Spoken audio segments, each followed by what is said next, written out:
es que se entiende por leyenda negra, porque todos hoy con mayor asiduidad hablamos de leyenda negra y haciendo un rastreo genealógico sobre el concepto, es de alguna manera Julián de Juderías en el siglo XIX, una de las figuras más destacadas de la Edad de Plata de la cultura española. También podríamos mencionar a Ramiro de Maeztu, que habló de la leyenda negra, pero encontré en Julián de Juderías una primera definición que, si bien no inventó la expresión leyenda negra, es quien quizás la definió, ¿no? Y la ha difundido sobre todo sobre lo que ha sido la conquista española, ¿no?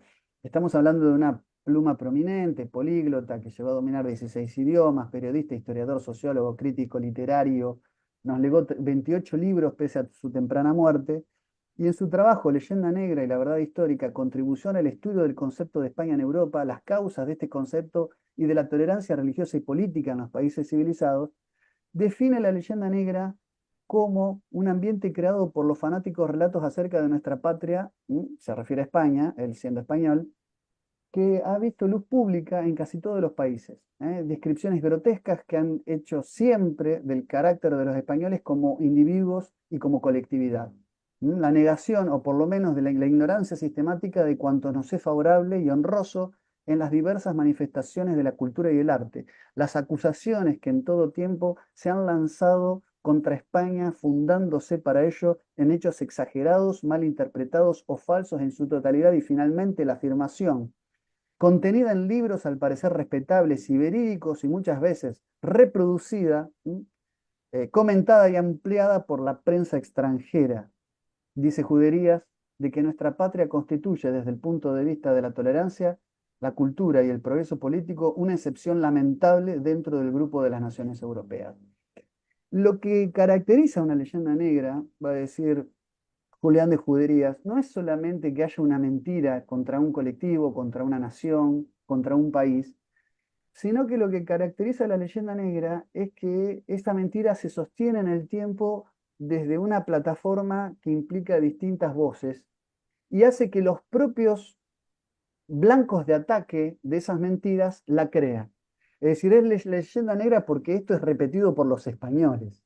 Si uno Así hoy va es. caminando por las calles de Madrid y le pregunta sobre estos temas, sobre la conquista, quizás estoy exagerando, pero yo calculo que 2 de cada 3 españoles debe hablar de que sí, que hubo excesos, de que hay que eliminar las colonias, y acá hubo un virreinato, jamás hubo una colonia.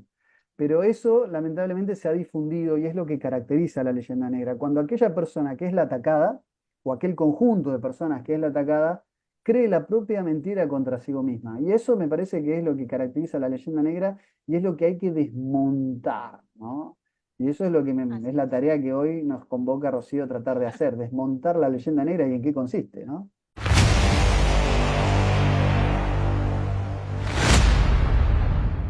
Aquí comienza Despertando Conciencia. Una mirada diferente a lo que pasa en el mundo.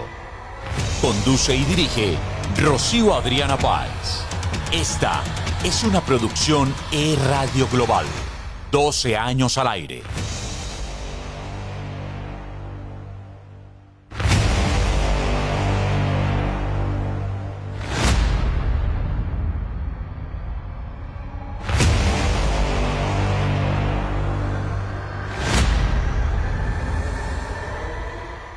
Buenos días, buenas tardes, buenas noches. Como siempre, saludándoles Rocío Adriana, esperando que todos ustedes se encuentren muy bien, sin importar en qué lugar del planeta se encuentren. Les cuento que en Bogotá, Colombia, desde donde hoy estoy originando, estamos pasados por mucha agua, por mucha lluvia. Eh, Estamos también con noticias de ese huracán Milton que acaba de pasar por costas en los Estados Unidos y se han presentado una cantidad por llamarlo de alguna manera, de pérdidas, tanto humanas como materiales. Y bueno, lo único que deseamos es que aquellas personas que se encuentran en estas latitudes y no la han estado pasando bien, les enviamos un abrazo muy fuerte, les acompañamos. Y bueno, ya casi que muchos que viven en estos territorios están acostumbrados a ciertas épocas de tormentas, de huracanes y de este tipo de situaciones que se presentan, unos naturales y otros no tan naturales, y ustedes saben de qué estoy hablando. Bueno, y hablando de todos estos temas, precisamente que nos acompañan en nuestra cotidianidad, hay una fecha que acabamos de pasar que es muy importante y es la fecha de la Hispanidad o conocida, sobre todo en nuestros territorios de Latinoamérica y Hispanoamérica, como el Día de la Raza. Acabamos de pasarlo 12 de octubre, si mis cuentas no me fallan, estamos ya por los 532 años de aquel 12 de octubre de 1492.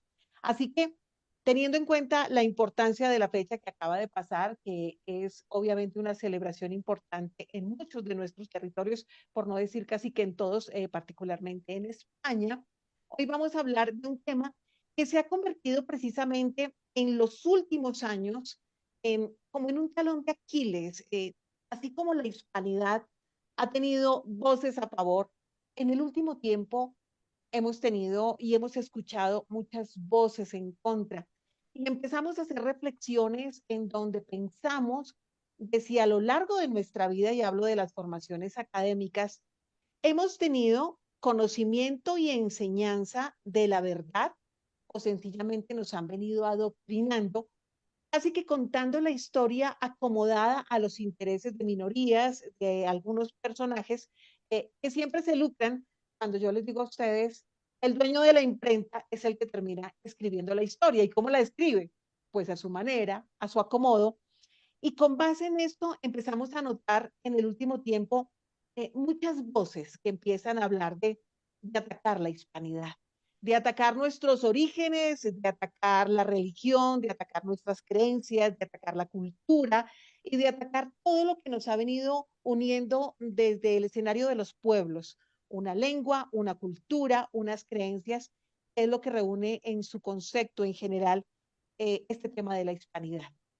Y empezamos a escuchar algunas voces que dicen, eh, como algunos mandatarios de algunos países, es que los españoles tienen que empezar a pedirnos perdón a los pueblos de Latinoamérica, de Hispanoamérica.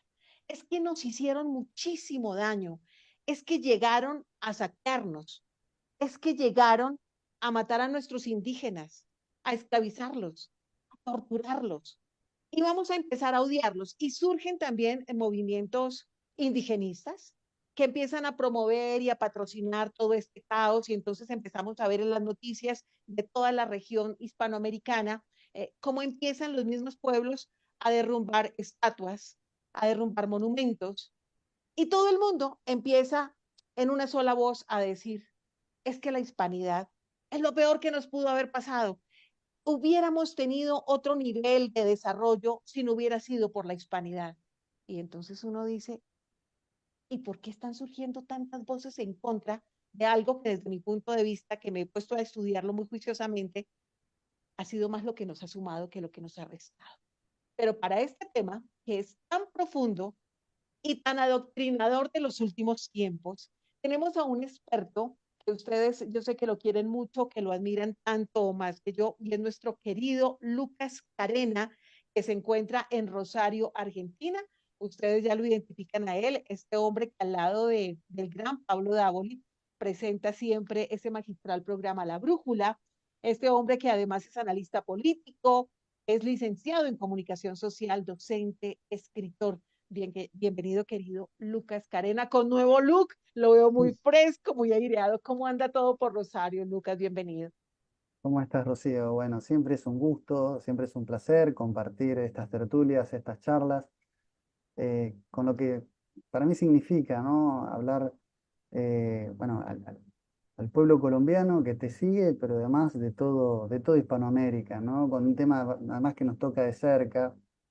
Yo siempre lamento, ¿no? Que se haya sustituido ya hace varios años, por no decir décadas, el 12 de octubre como Día de la Raza por el Día del Respeto a la Diversidad Cultural, que es una maniobra justamente que como nunca exterioriza esa leyenda negra Mm. que lamentablemente ha calado profundo en nuestras conciencias, ¿no? Yo sobre este tema, que con mucho gusto y realmente para mí con mucho placer comparto contigo. Es uno de los temas que trabajé en las jornadas que hubo en el mes de mayo, justamente allí en Colombia, en Cartagena de Indias, que fue el primer congreso, ¿no?, internacional de reunificación de la hispanidad, donde, bueno, distintas figuras, ¿no?, del mundo académico, de la investigación sobre temas hispanistas, nos encontramos justamente en torno a Blas de Lezo, ¿no?, y a aquellas tierras, ¿no?, orgullosamente hijas de la conquista española, para reflexionar sobre distintos temas y por supuesto, bueno, por Argentina fuimos con Pablo Dávoli, bueno, estuvo Marcelo Gulo, Patricio Lons, personas que han estudiado el tema en profundidad y quizás con mayor especificidad que yo, que Pablo y que yo, pero sin duda con los que tenemos una comunidad de pensamiento en este tema. Y la verdad es que sí, efectivamente, esta idea de Día del Respeto de la Diversidad Cultural forma parte de esta batalla psicológica, de esta guerra cultural, de esta guerra invisible para tratar de imponer algo que en realidad no es, ¿no? Y sin caer en ninguna leyenda rosa, lo primero que quería compartirte, y después hacemos, me haces todas las preguntas que quieras sobre el tema, es que se entiende por leyenda negra, porque todos hoy con mayor asiduidad hablamos de leyenda negra y haciendo un rastreo genealógico sobre el concepto, es de alguna manera Julián de Juderías en el siglo XIX, una de las figuras más destacadas de la Edad de Plata de la cultura española. También podríamos mencionar a Ramiro de Maeztu, que habló de la leyenda negra, pero encontré en Julián de Juderías una primera definición que, si bien no inventó la expresión leyenda negra, es quien quizás la definió, ¿no?, y la ha difundido sobre todo sobre lo que ha sido la conquista española, ¿no? Estamos hablando de una pluma prominente, políglota, que llegó a dominar 16 idiomas, periodista, historiador, sociólogo, crítico literario, nos legó 28 libros pese a su temprana muerte, y en su trabajo Leyenda Negra y la Verdad Histórica, contribución al estudio del concepto de España en Europa, las causas de este concepto y de la tolerancia religiosa y política en los países civilizados, define la leyenda negra como un ambiente creado por los fanáticos relatos acerca de nuestra patria, se refiere a España, él siendo español, que ha visto luz pública en casi todos los países. Descripciones grotescas que han hecho siempre del carácter de los españoles como individuos y como colectividad. La negación, o por lo menos de la ignorancia sistemática de cuanto nos es favorable y honroso en las diversas manifestaciones de la cultura y el arte. Las acusaciones que en todo tiempo se han lanzado contra España, fundándose para ello en hechos exagerados, mal interpretados o falsos en su totalidad, y finalmente la afirmación, contenida en libros al parecer respetables y verídicos y muchas veces reproducida, comentada y ampliada por la prensa extranjera. Dice Juderías de que nuestra patria constituye desde el punto de vista de la tolerancia, la cultura y el progreso político una excepción lamentable dentro del grupo de las naciones europeas.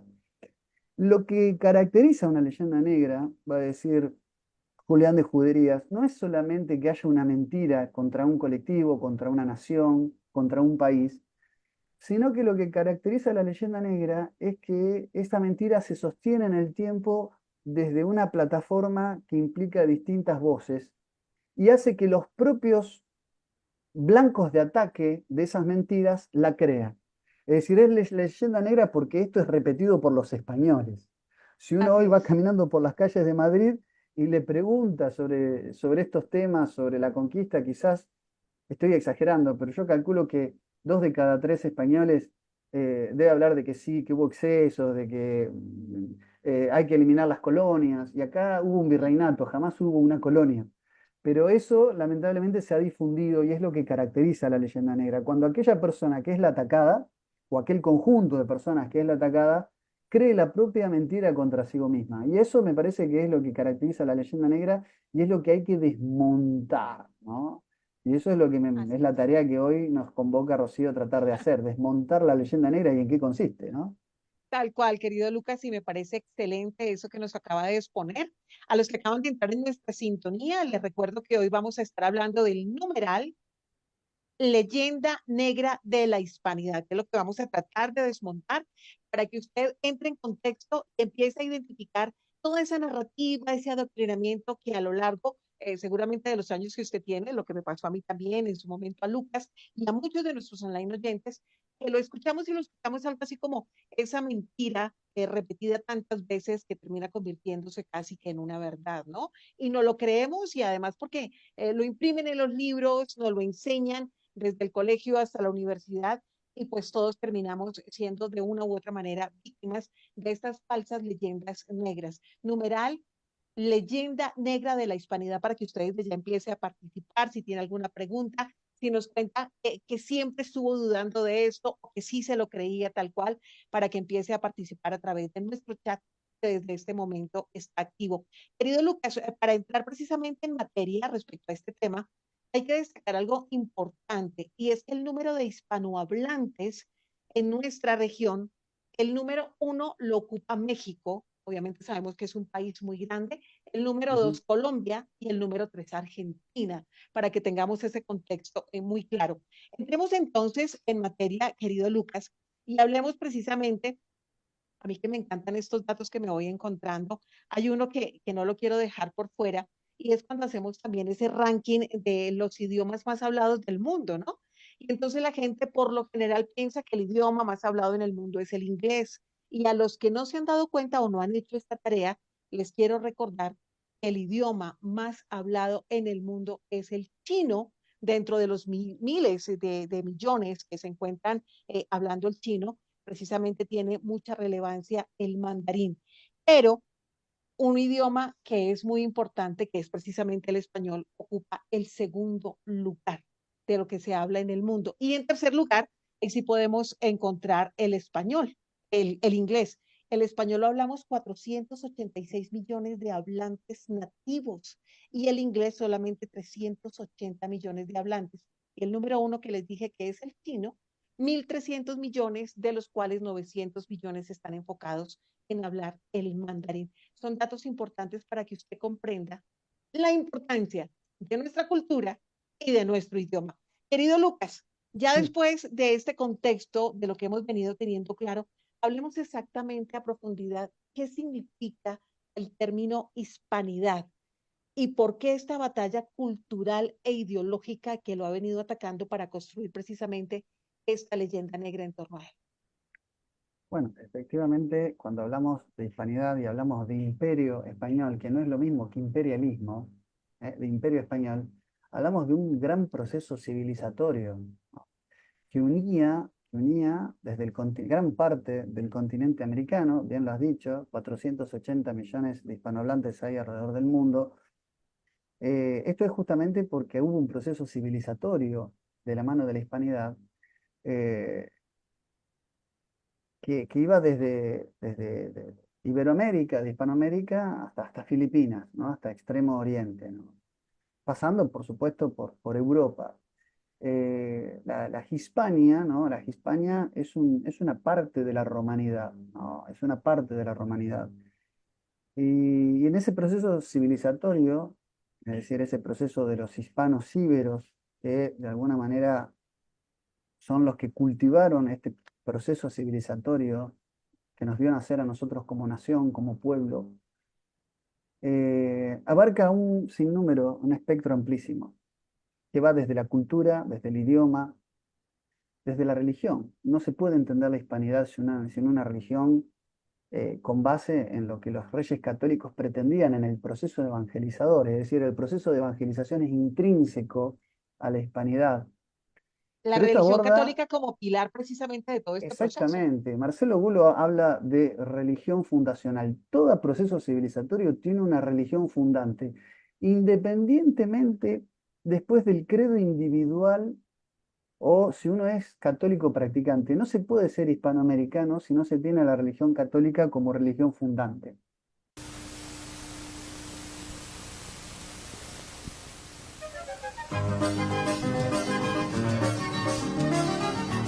Hace 70 años iniciamos nuestro viaje, un sueño hecho realidad y un camino cuyo legado es de servicio y excelencia.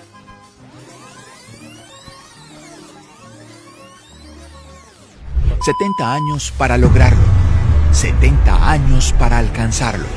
70 años sin parar.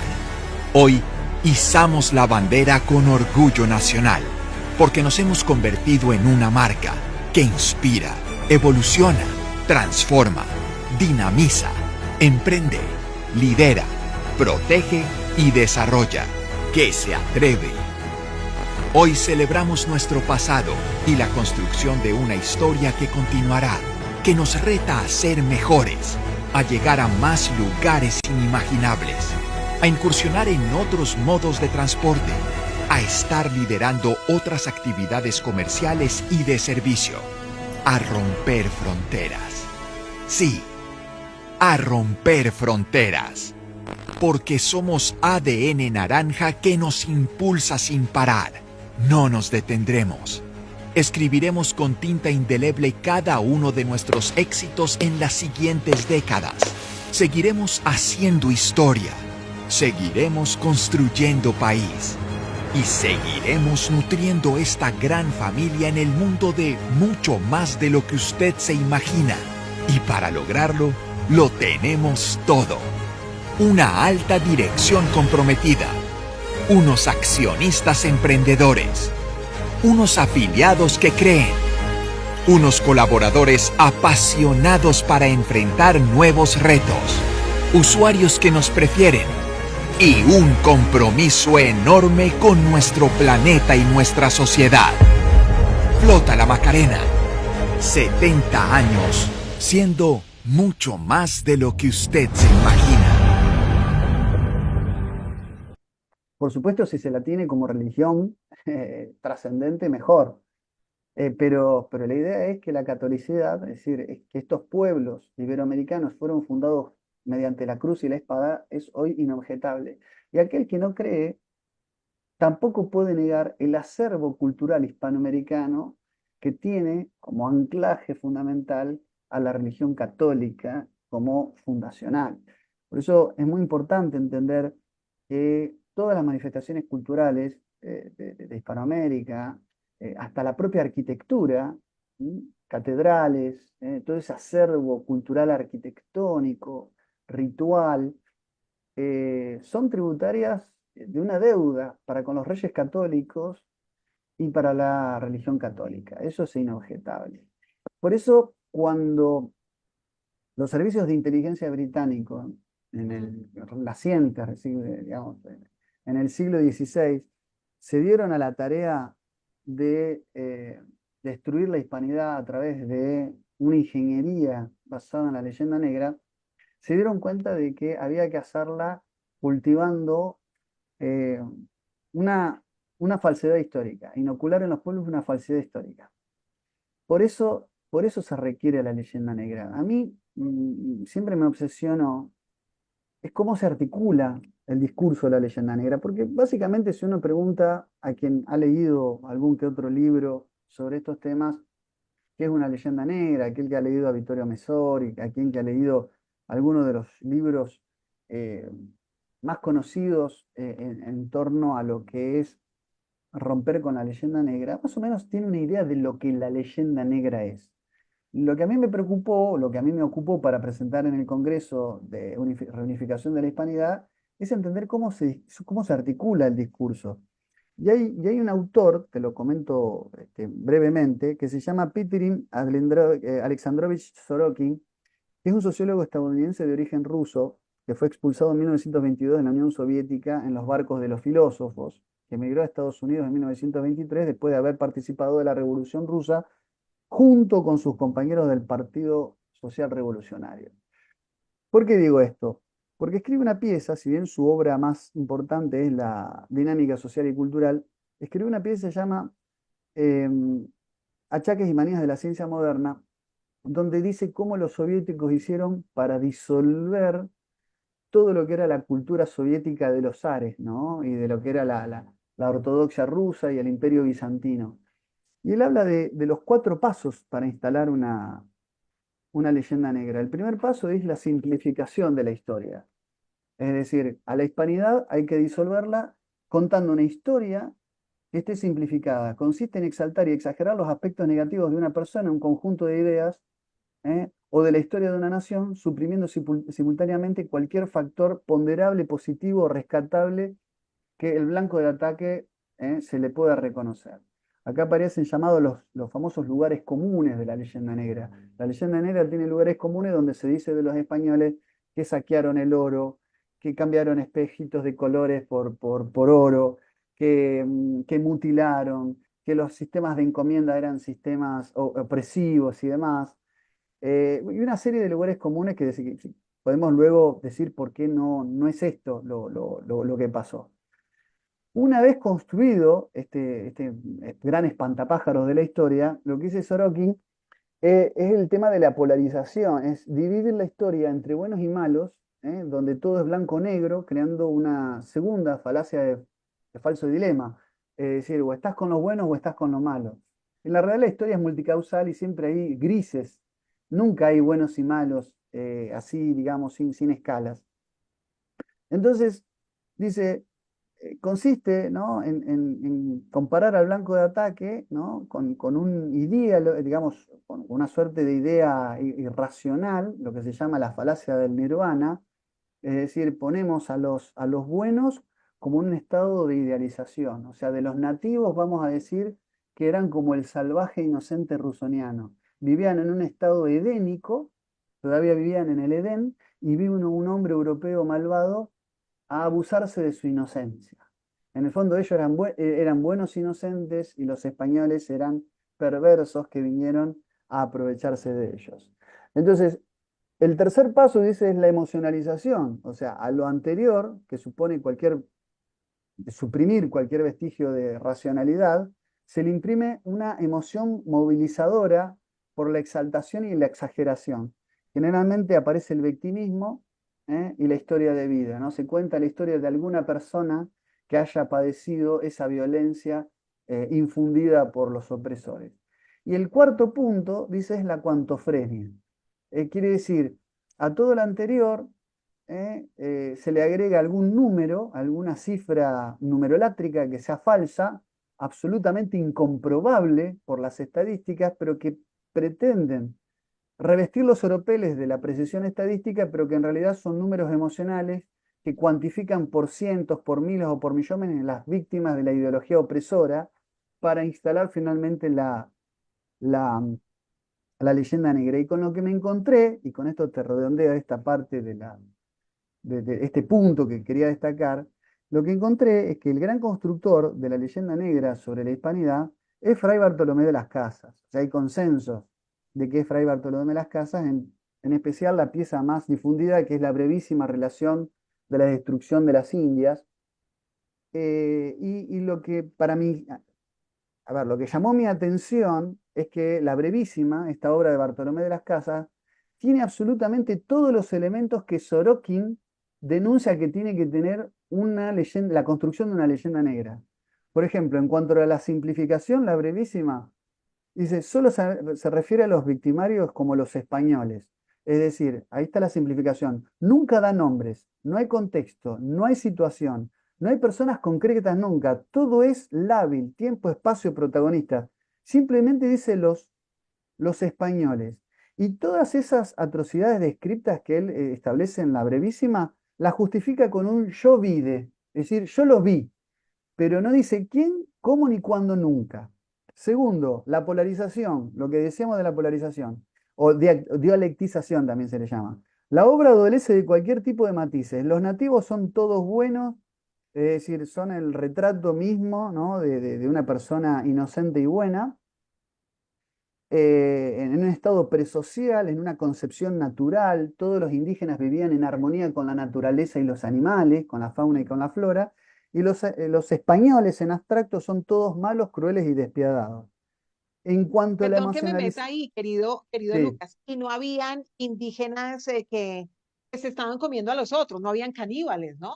No había bueno, ningún tipo de indígenas que atacaban a los demás y que entre ellos bueno, mismos eran, no tenían nada de civilizados, ¿verdad?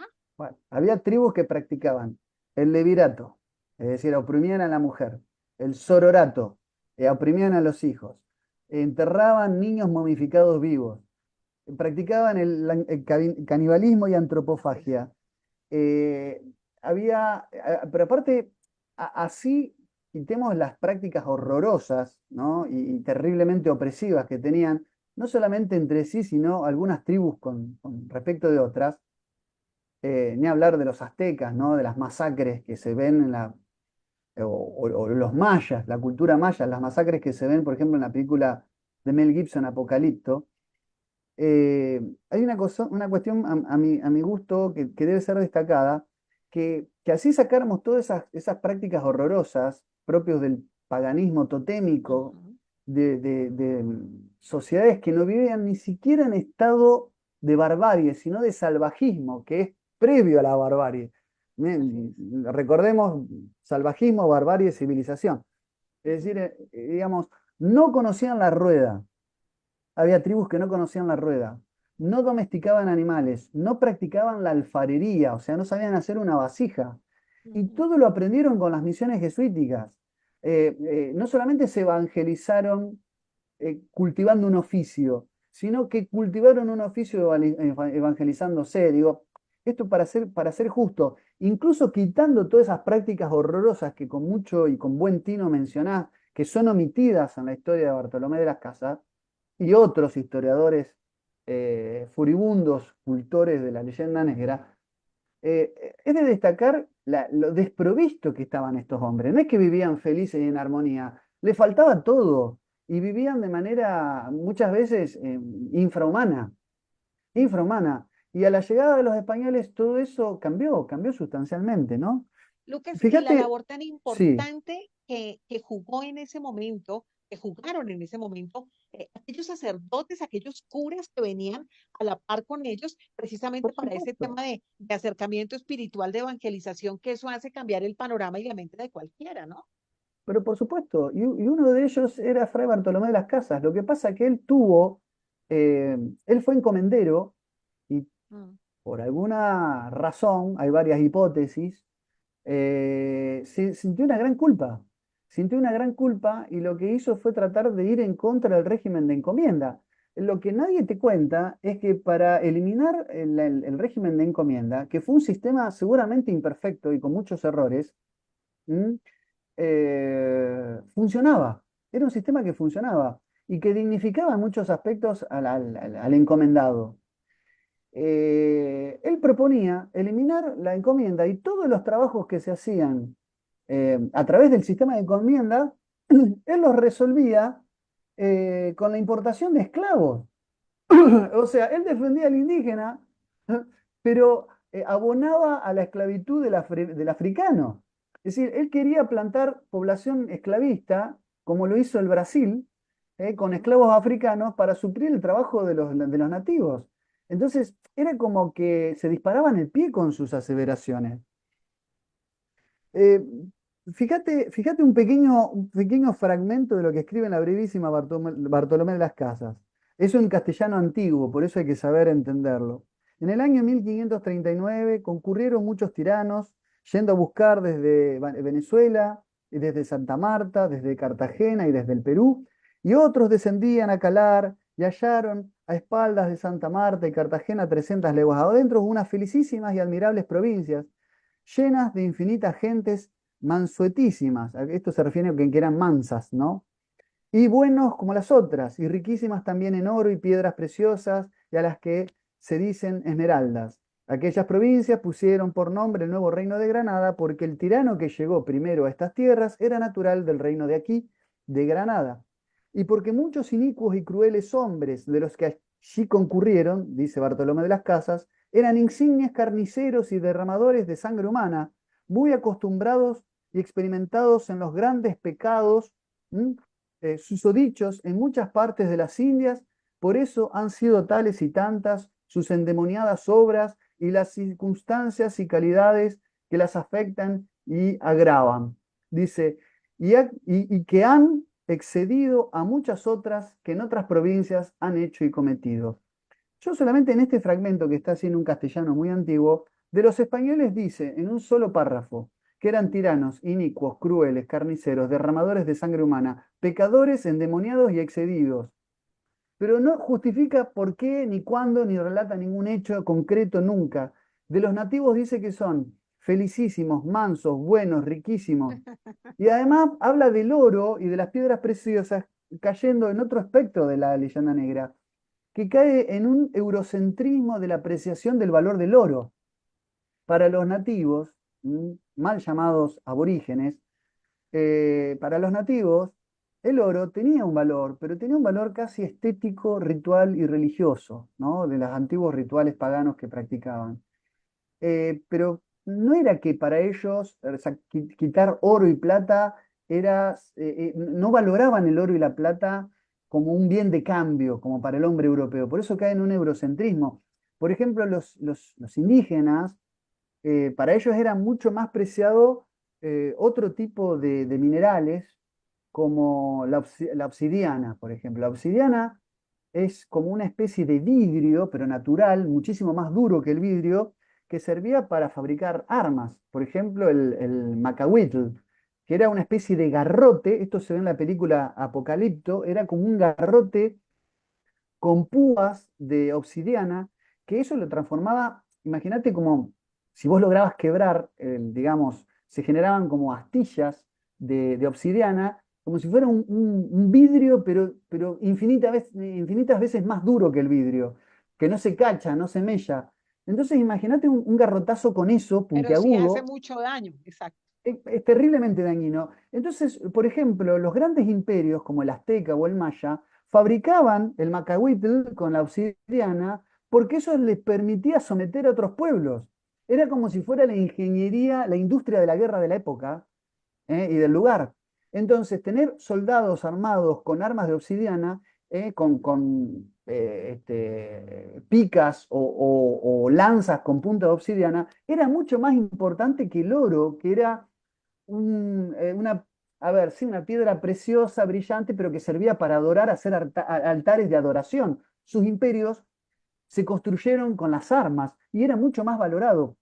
Entonces no es que vinieron los españoles a saquear bueno, Zacatecas, Potosí, y que le robaban el oro, porque no había una dimensión tampoco digamos, del mineral precioso similar en el mundo europeo, en el viejo mundo, que digamos, en el nuevo mundo. Y un dato más, la Además cuantofrenia. una Sí, anotación ahí, querido Lucas, que creo que cabe perfecto. Y es, en cuanto a este estudio, me puse a investigar y hay unas cifras que postulan el número de 54.000 españoles serían los que habrían llegado a nuestros territorios. Y más o menos existirían unos 20 millones de indígenas. ¿Usted se imagina cómo sería ese tema de 54.000 españoles matando a 20 millones de indígenas? O sea, ¿eso cómo sería? ¿Cómo funciona? ¿Por cuántos por día? bueno, a ver, las cifras que la brevísima arroja están muy cercanas, hay distintas fuentes. Mm, María Elvira Roca Barea hace toda una numerología al respecto que es muy interesante, porque dice, no me dan las matemáticas, dice María Elvira Roca Barea en Imperiofobia, porque justamente ahí también en la cuestión de las masacres en masa también están sobredimensionadas. Eh, dice el invento genocida de Fray Bartolomé de las Casas. Habla primero de 12 millones de muertos. Después, en la misma obra, y sin justificación aparente, eleva la cifra a 15 millones y termina redondeándola en 24 millones de muertos. Por eso digo, está muy cercano a estos 20 millones de los que hablaba. ah, Pero en América, en todo el continente americano, a la llegada del español, como lo estudia Ángel Rosenblatt en un trabajo muy, muy importante, hablaba de que había 15 millones aproximadamente de nativos en todo el continente, es decir, desde Alaska a Tierra del Fuego. Entonces, si nosotros ahora, claro, no me dan los números, pero ¿verdad? si hubo 55.000 españoles, primero que no llegaron todos juntos, y muchos Así menos en es. 3 carabelas, Estamos ¿no? hablando entre 1493 y 1600 aproximadamente. Efectivamente, estamos hablando que en el transcurso de siglo y medio más o menos circularon por estas tierras alrededor de 50.000 españoles. No es lo mismo decir que llegaron y mucho menos todos juntos. Pero si tomáramos esa cifra de españoles y esa cifra de 15 millones de personas muertas, tendríamos que decir que los españoles tendrían que haber matado 375.000 indios por año, es decir, más de 2.000 indios por día, o sea, 41 indios por hora, sin dormir ni descansar nunca. Qué horror, Dios mío. O sea, a ver, no tiene gollete, esto es de una inconsistencia total. Por eso son cifras que son emocionales. No son estadísticas, Rocío, estos son cifras emocionales. Así es. Entonces, hay Y que con un entender que, objetivo fundamental, ¿no? Desdibujar ¿no? todo lo que tenía que ver con los españoles. Claro, pero efectivamente, la idea es tirar esas cifras y que la gente a veces las repite. Es decir, nosotros nos hemos cultivado con estas cifras. En la secundaria leíamos a Galeano, Las Vernas Abiertas de América Latina, que hay una concepción, a ver, que hay una concepción marxista. O sea, más allá de que los ingleses son los que forjan la leyenda negra contra la hispanidad, Así. son los Y que son los que marxistas. tienen que ver mucho con todo esto, que es así es lo de... Claro, por supuesto. Son los marxistas las que la compran en esa leyenda negra y hacen su versión marxista de la historia de la conquista, diciendo que la historia de la conquista es la historia de la usurpación y del saqueo. Están como, de alguna manera, retomando, haciéndose eco de las palabras de Marx, la historia del hombre y la historia de la lucha de clases. Bueno, de la misma manera, Eduardo Galeano dice algo parecido, donde dice que la historia del hombre, la historia de América Latina es la historia del despojo. Esa es la palabra que usted, la historia de América Latina es la historia del despojo. Fíjate Así es. cómo ellos están en una sintonía marxistoide, neomarxista, replicando esta leyenda negra, ¿no? Pero es que son expertos, querido Lucas y online oyentes, recreando este tipo de narrativas. Eso se me parece tanto también eh, a la narrativa del Holocausto, ¿no? O sea, es que son Bueno, expertos por recreando supuesto. todo esto. Bueno, es que lo que pasa es que hay todo un elemento, a ver, esto que decía es muy interesante. Cuando hablamos de cifras, el problema de las leyendas negras es que cuando tocan ciertos aspectos sensibles de la humanidad, es muy difícil deshacerlas. Porque como dice la Biblia, el que miente en lo poco, miente en lo mucho. Entonces, así en una historia que podamos decir que es real o que no la es o que tiene matices, si nosotros rebatimos un aspecto de un determinado relato histórico, es probable que la gente piense todo es mentira. Es decir, tanto lo poco o como lo mucho. Entonces lo que va a pasar es que enseguida van a salir a defender la cifra. Acá pasa en Argentina con los 70, hay que salir a defender y a militar la cifra de los desaparecidos en época del proceso de reorganización nacional, porque si nosotros hacemos la concesión de que no fueron 30.000 los desaparecidos, van a hablar de que nunca hubo terrorismo de Estado, van a hablar de que hubo una guerra civil, van a hablar de que... Y eso pasa siempre. Lo que pasa es que la verdad no puede ser manipulada, no puede ser relato. La realidad tiene que ser la que es. Y Así es. nosotros tenemos que dejarnos hablar por la verdad, tenemos que escuchar a la verdad y si es necesario nos tenemos que dejar golpear por la verdad. El problema, Rocío, y te digo algo más, y con esto te cedo la palabra para que hagas algún comentario, es que las mentiras de Fray Bartolomé de las Casas, que fue uno de los edificadores, quizá el más importante, no la creían ni los intelectuales de la época. Hay un libro de Enrique Díaz Araujo, una obra, pero quizás la más documentada de la que yo haya tenido conocimiento, que se llama Las casas visto de costado.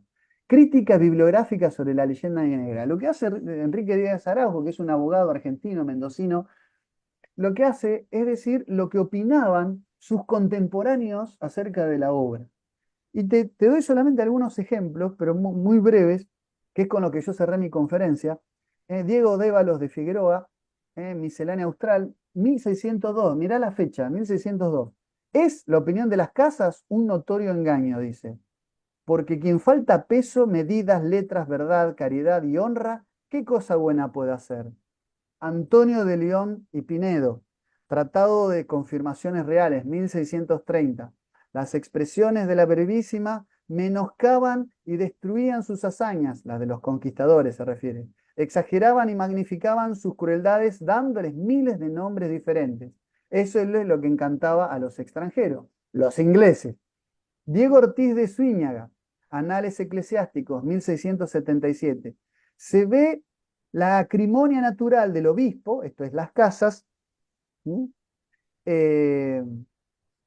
la acrimonia natural de las casas, cuyos escritos por las culpas que pone a los españoles son aplaudidos por los extranjeros, nuevamente los ingleses.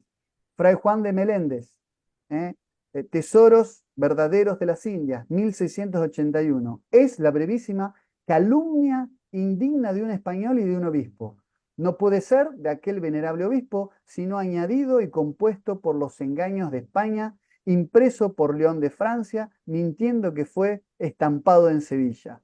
Está diciendo que la brevísima en realidad fue un libro difundido por los franceses, ¿no?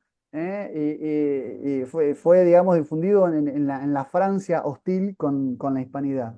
Y te doy dos más. Antonio Solís, Historia de la Conquista de México, 1684. Estamos hablando de aquellos años, ¿no? No estamos hablando de autores revisionistas de la actualidad, no estamos hablando ¿no? de Marcelo Bulo o Patricio Alonso, estamos hablando de personas que escribían fines del siglo XVII.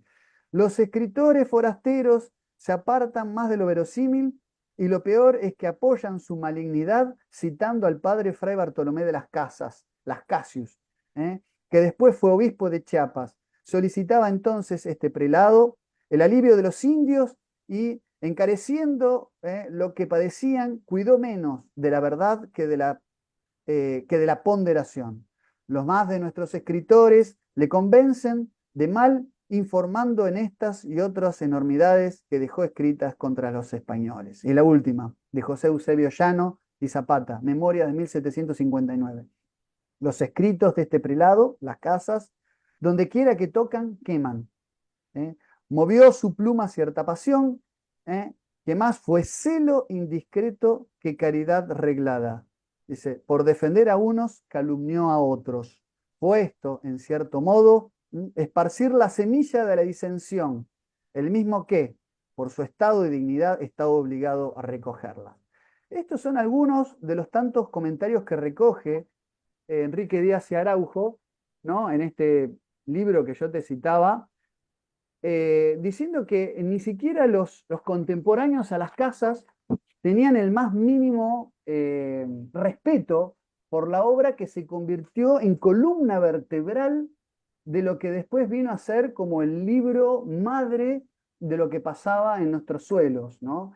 Y lo que informaba a la corona española, porque es verdad que los reyes católicos lo recibieron a las casas y siempre escucharon todo lo que él decía, pero que en su idílica y en su prosa absolutamente despegada de la realidad, lo único que hacía era decir que había que eliminar el sistema de encomienda y reemplazarlo por un sistema de esclavitud, que era aún peor, ¿no? Te escucho. Yo me pregunto, querido Lucas, si hay muchos de nuestros online oyentes, de la gente que uno conoce del común, que en algún momento pues ha recibido todo este tipo de desinformación. Les recuerdo el numeral del día de hoy, es numeral Leyenda Negra de la Hispanidad. Si han tenido la oportunidad de revisar la otra cara de la historia, por ejemplo, aquellos que les encanta ir, por ejemplo, a un país que a mí me encanta, que es Perú. Si usted en algún momento tiene la oportunidad, bueno, para ir a Machu Picchu usted tiene que pasar por Cusco. Haga el ejercicio, vaya al museo en Cusco, entre, mire los cuadros, mire lo que pintaban los incas en su momento. Y usted los ve con un árbol genealógico completo al lado de la gente española, de la nobleza, porque juntaban sus casas en su momento de la historia y se unían incas con nobleza española, terminaron casándose, terminaron teniendo hijos y después empezamos a entender cómo todos nosotros empezamos a aparecer en este panorama, porque es que muchas veces uno lo que escucha es los españoles, aquellos que llegaron a saquearnos, a torturarnos, a volvernos esclavos, a hacernos tanto daño, a robarnos, y por qué no los vemos como aquellos españoles que llegaron a sumar en ese momento de la historia que nosotros lo necesitábamos y que se mezclaron con nosotros, se mezclaron con nosotros y sencillamente no se volvieron ellos y nosotros, sino éramos todos. Es que hay una cosa que es importante tener en cuenta y hay una frase que dentro de toda esta investigación, si usted va a Cusco antes de montarse en el trencito para irse a Machu Picchu, vaya al museo y empiece a ver toda la iconografía, todo lo que son los cuadros de los incas para que entienda cómo los incas hacían parte precisamente de esta nobleza española. Vea, los reyes de España como sucesores incas, manteniendo la nobleza inca en su momento, por ejemplo, en Cusco, allí en Perú, para que empecemos a entender que hay que los intereses de estos ingleses y de muchas otras gentes de tratar de desdibujar precisamente esa labor que se inspiró desde esta mujer que me parece a mí en su momento muy proyectada, la tenía muy clara que era la reina Isabel la católica, ¿no? O sea, la tenía clarísima hacia dónde estaba apuntando, me parecía que desde lo que uno puede analizar y leer sobre ella, ella era una mujer que quería era ayudar, quería brindar un escenario distinto a todo lo que son estas tierras, que es diferente a lo que nos venden. Y cómo precisamente, querido Lucas, la pregunta que me quiero hacer en este momento para que usted me ayude de pronto a analizarla es, ¿qué habría pasado si los ingleses en su momento, patrocinadores de las guerras independentistas, de estos famosos libertadores, ¿no? No hubieran metido sus narices? ¿Qué hubiera pasado si hubiéramos permitido ese proceso de crecimiento de los españoles que llegaron en su momento? Tendríamos de pronto hoy un escenario distinto a lo que por lo general uno analiza. ¿Qué es lo que más ha brindado en el campo de destacado, de reconocimiento, cuando hablo de algún ejercicio, de algún oficio? Cuando usted mira en esta región, la parte científica no pesa. ¿Aquí qué pesa? El tema deportivo, el tema cultural, ¿no? Más vemos el tema de la pluma, la escritura y el tema de los cantantes, por ejemplo. Pero la parte científica nunca ha llegado a ser la fortaleza de nuestros territorios. Entonces yo me pregunto, si España, que se encargaba de mandar precisamente como esas expediciones botánicas, de hacer ese tipo de estudios interesantes de ciencia, se le hubiera permitido generar todo este crecimiento, seríamos países no subdesarrollados, sino que seguramente hubiéramos alcanzado otro nivel, porque sí llegaron estos señores ingleses a patrocinar al lado de los franceses también, ¿cierto? Al lado de los holandeses, a meterse con todas estas guerras independentistas, a meter armas, a volvernos de verdad esclavitos, a saquearnos de verdad, a prohibirnos hacer barcos, a prohibirnos tener otro tipo de economía. Hablemos de ¿cómo hubiera sido ese escenario y el papel importante que ha jugado Inglaterra en esta leyenda negra en contra de España? Bueno, es muy interesante. Sí, yo soy, me resisto un poco a hacer historia contrafáctica o historia contrafactual porque no sé lo que hubiera pasado si la historia hubiera sido otra, pero Mm. la historia contrafáctica, ojo, es un ejercicio que cuando se estudia historia se suele hacer para poder hilvanar una serie de relaciones de causalidad, ¿no? Que explican racionalmente los acontecimientos históricos. Entonces, el que hubiera pasado sí es un ejercicio hipotético que los historiadores muchas veces usan para tratar de comprender y proveer de sentido y de significado a algunos hechos históricos que de lo contrario quedarían por ahí desencajados, que no tendrían una explicación total o aparente. Yo he escuchado más de una vez a gente decir aquí en Argentina que nosotros seríamos un país del primer mundo si no hubiéramos repelido a los ingleses en 1806, en 1807, no los hubiéramos expulsado, si nos hubiéramos dejado conquistar por los ingleses seríamos hoy como Australia o como Canadá, porque entonces las colonias... Bueno, por empezar, lo primero que hubiera pasado, si me permito hacer este ejercicio contrafáctico, digo, teniendo en cuenta esto, es que, a ver, no habría aquí ningún indígena para defender, ni siquiera pequeñas comunidades.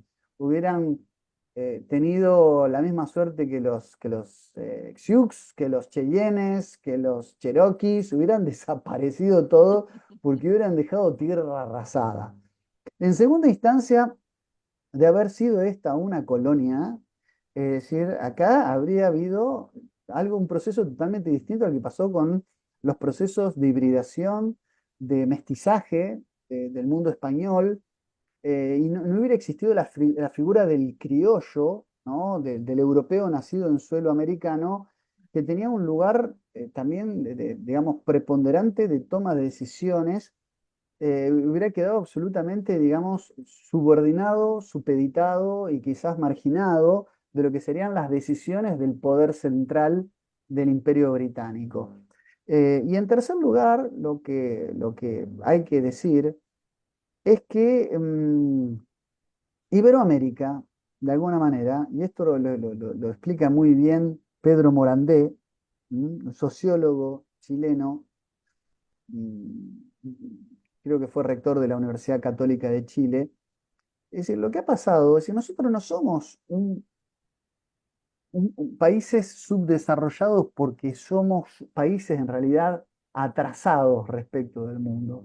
En el fondo, nuestra idiosincrasia católica, que sigue cultivando ciertos aspectos del desapego por el materialismo, es incompatible con la idiosincrasia británica, anglosajona, que ha tenido en su influjo histórico el acervo del protestantismo, que ha hecho del capitalismo su bastón de mando. Es decir, los países del norte, de la Europa septentrional y Estados Unidos, en el fondo son el producto, como decía Weber, de una ética protestante que ha hecho en la acumulación del capital, ha hecho de la acumulación del capital un elemento digno de la predestinación, es decir, del favor de Dios que inoculó Calvino después de que el protestantismo en Europa se consolidara. Estoy hablando más o menos a partir de 1648 con el fin de la Guerra de los 30 años, ¿no? Y lo que es la paz de Westfalia. Es decir, ese acervo cultural que te premia en este plano profano ha sido bastante difícil de asimilar para el mundo hispanohablante, precisamente por ser católicos, porque nosotros creemos en la común unión de los hermanos y no en la acumulación individual.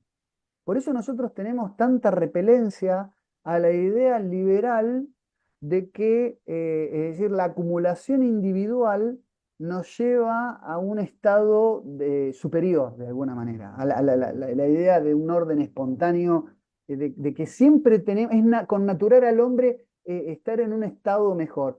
En realidad nosotros, y la opción por los pobres y el desapego, es porque en nuestro inconsciente colectivo hispanoamericano estamos buscando por vía de la gracia y de las obras la salvación de las almas, y no regocijarnos con la acumulación material. Entonces, en apariencia, los países desarrollados, los países industrializados, los países imperialistas, llamémosle los países de avanzada, primero que han logrado su poder a fuerza de sangre y armas, ¿eh? Y de Amén de la alianzas perversas, piratería, ¿no?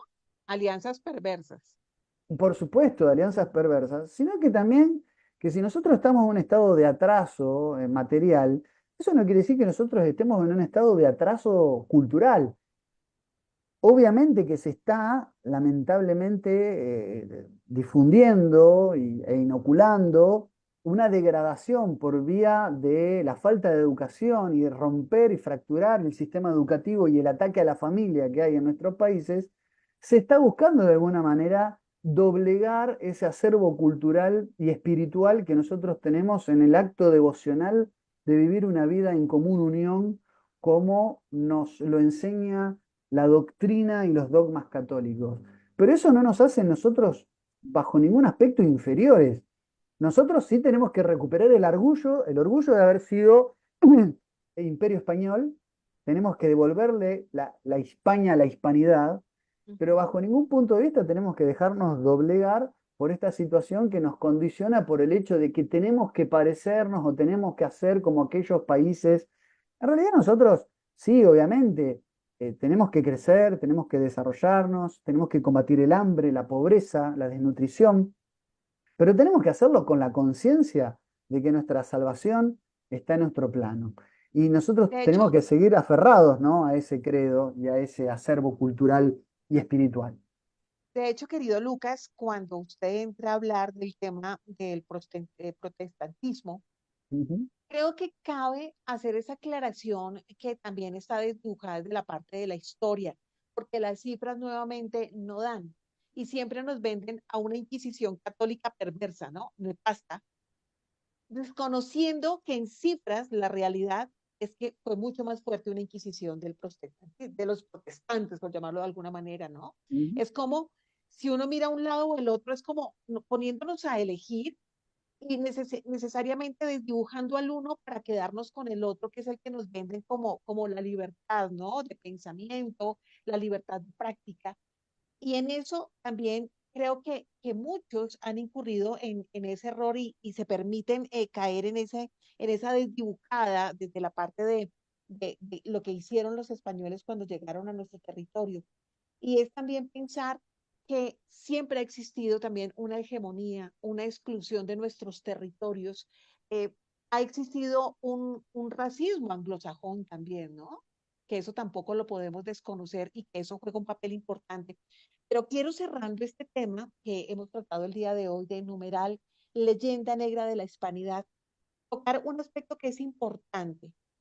Rol de Inglaterra en esta leyenda negra y el aspecto de la figura de la masonería dentro de todos estos libertadores o nuevos héroes o esos héroes que nos han vendido esos ídolos de barro que llegaron, se supone, a liberarnos del yugo español, ¿no? Y de otras cosas, y de la parte independentista, como lo mencionaba hace un momento, que fueron patrocinados precisamente todas estas guerras independentistas por el Imperio Británico.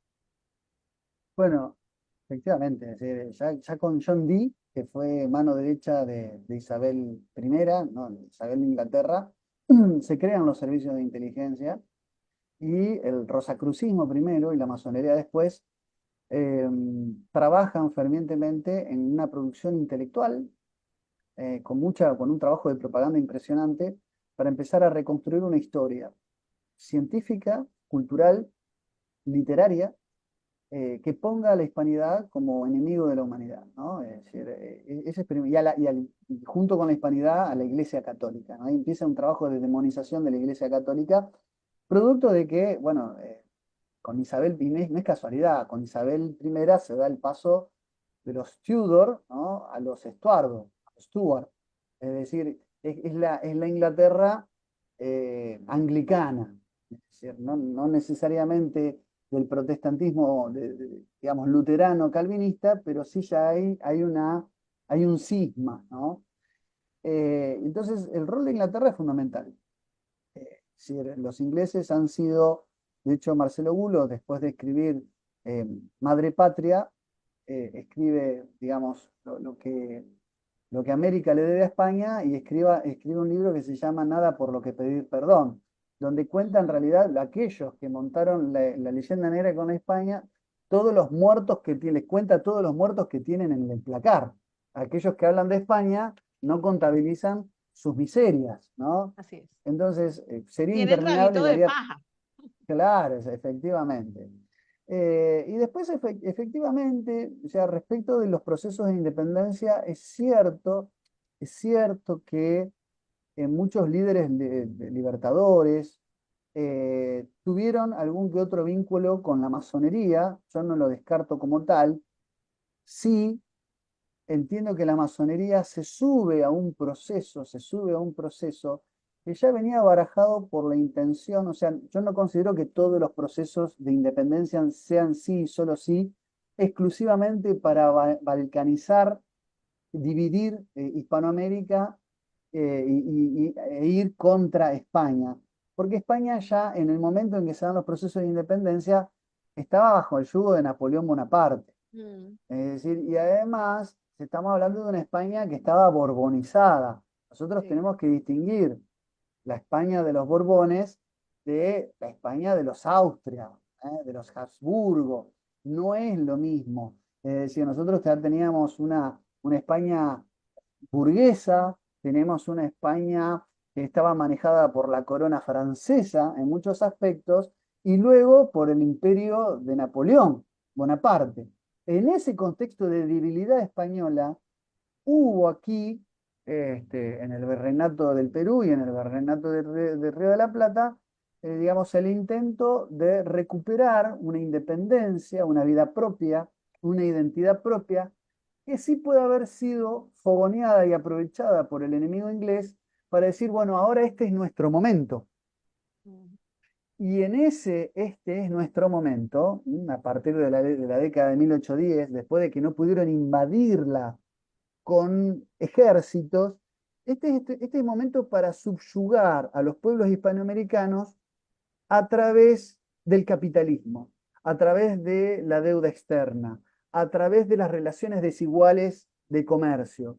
Lo cierto es eso, es que el imperialismo inglés lo que hizo fue subordinar y subyugar a los pueblos hispanoamericanos, pero a través de una guerra que no se dirimía en una batalla. Ellos aprovecharon un estado de convulsión para sellar acuerdos, para fortalecer esos procesos de división interna y para consolidar su imperio sobre la base, bien digo, luego de relaciones desiguales eh, provistas, bueno, por el capitalismo salvaje. Es un tema Incluso muy largo, recordemos, ¿no? Para Lucas, desarrollar, pero creo que es así, ¿no? incluso recordemos que hasta antes de que surgiera el dólar como moneda estadounidense, allí la moneda que funcionaba era la moneda española. Punto. Esa era la moneda que existía en Estados Unidos hasta que llegaron, la quitan y montan el dólar.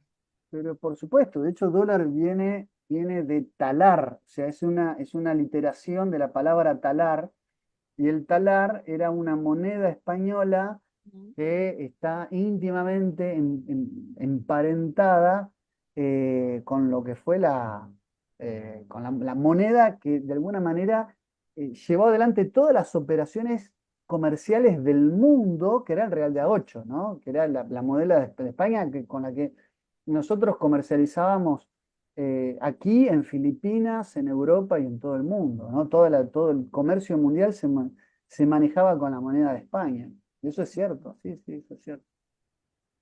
La importancia de quitarle ese poder, ¿no? A esa España de ese momento para incluir precisamente ese capitalismo del que usted estaba hablando muy bien, querido Lucas. Lucas, yo quiero decirle a nuestros online oyentes que definitivamente tenemos que indagar más sobre toda la historia, y no solamente la historia de la hispanidad, sobre todo lo que nos han venido relatando, sobre todo lo que nos han venido contando. Es tiempo de cuestionar, de preguntarse qué hay más allá de todo lo que nos cuentan. Yo siempre digo, recuerden que no todo es lo que parece. Recuerden que cuando usted escucha solamente la parte del relato de Caperucita Roja, siempre el lobo feroz va a ser el más feroz y el más malo, ¿no? Es siempre darnos la oportunidad de conocer esas dos partes de la historia, una que nos han venido adoctrinando desde todos los escenarios de nuestra vida y otra que la han querido meter como debajo del tapete, ¿no? Como cuando usted estaba riendo y quiere esconder la basurita. Entonces, para que la gente empiece a preguntarse eso. Y tal vez también recomendar cierta literatura que hoy usted ha mencionado, libros muy importantes. Yo quiero recomendarles un documental que me llamó muchísimo la atención. Es de José Luis López Linares, que es español, ¿no? Y se llama el documental España, la primera globalización.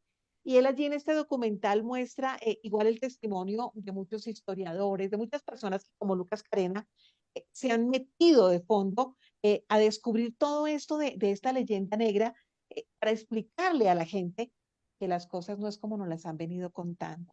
Y recomendémosles entonces más libros, más literatura para que usted encuentre esa otra partecita que de pronto tiene extraviada y dejemos una conclusión interesante, querido Lucas, respecto a este tema de numeral leyenda negra de la hispanidad. ¿Con qué nos podemos quedar y con qué dejamos a nuestros oyentes?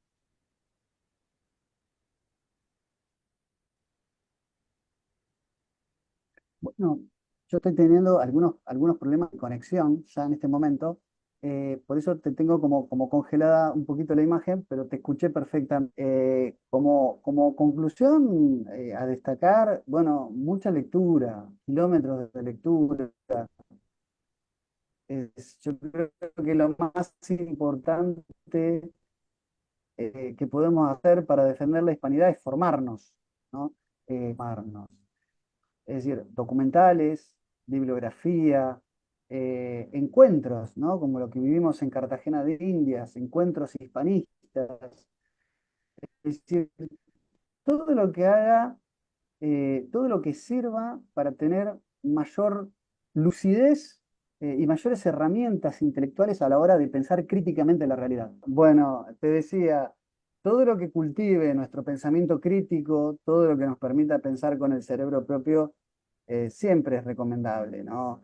Yo no soy quien para dar un camino, es decir, cuál es el itinerario que hay que hacer o qué libro empezar leyendo, pero hay libros de divulgación que son de fácil lectura y que para una persona por ahí que no está versada en estos temas puede llegar a ser enriquecedor. Recomiendo, bueno, Imperiofobia, ya lo dije, de Rocabarea, pero sobre todo, bueno, Madre Patria, el primero de la trilogía de Marcelo Bulo, es un libro donde de principio a fin se habla desde Fray Bartolomé de las Casas hasta el separatismo catalán y todo está explicado de toda una obra para destruir la hispanidad.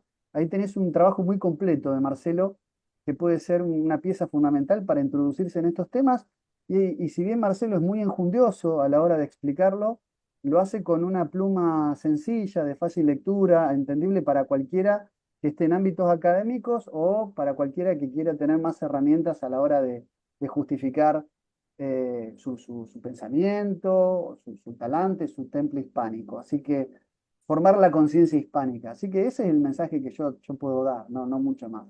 Yo te agradezco, Rocío, este momento, este espacio, y por supuesto que ya tendremos oportunidad de algunas cuestiones que mencionaste así, abuelo de pájaro, como el tema de la Inquisición y demás, que podríamos también retomar cuánto hay de leyenda negra sobre esos temas.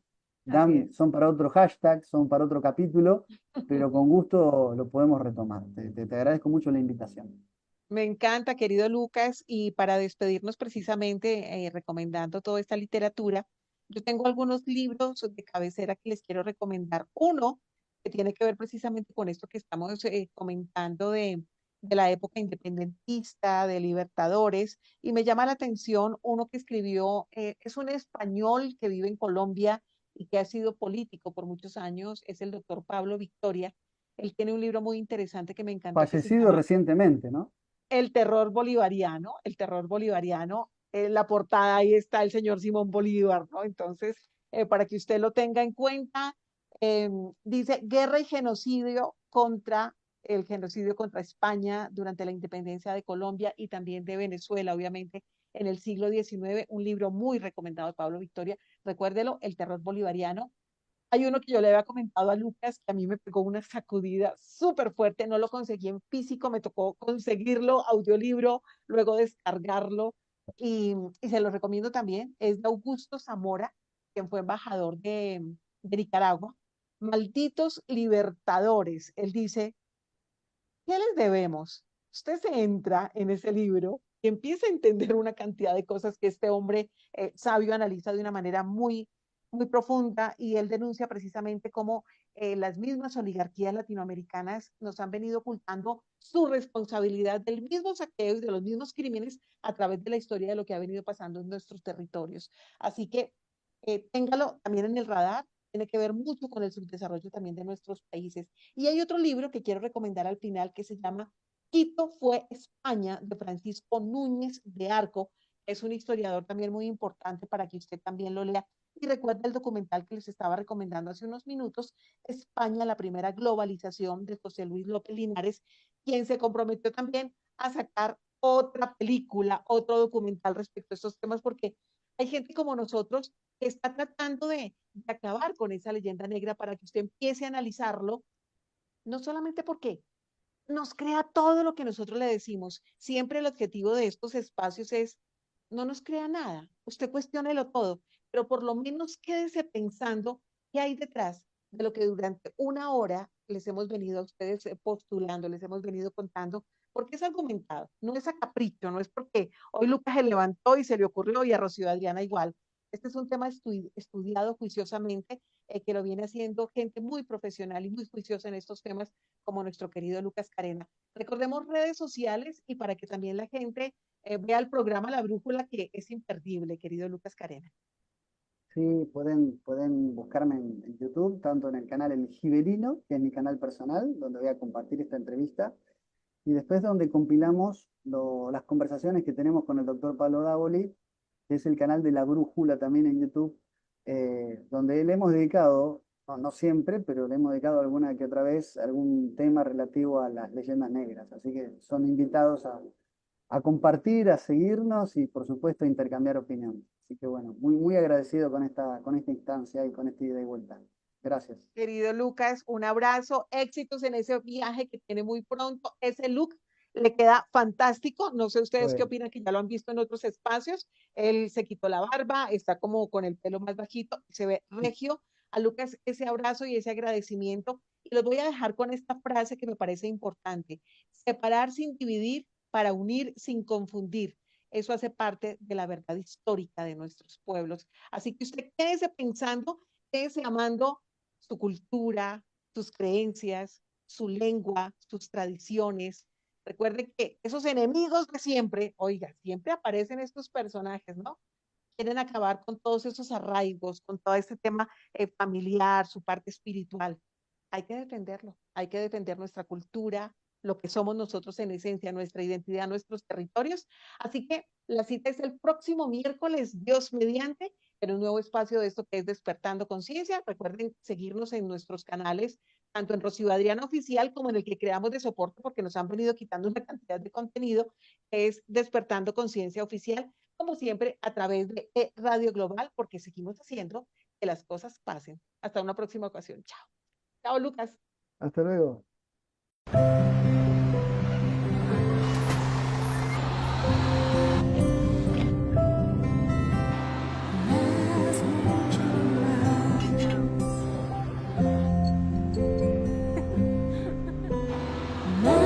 Mucho más de lo que puedes imaginar, mucho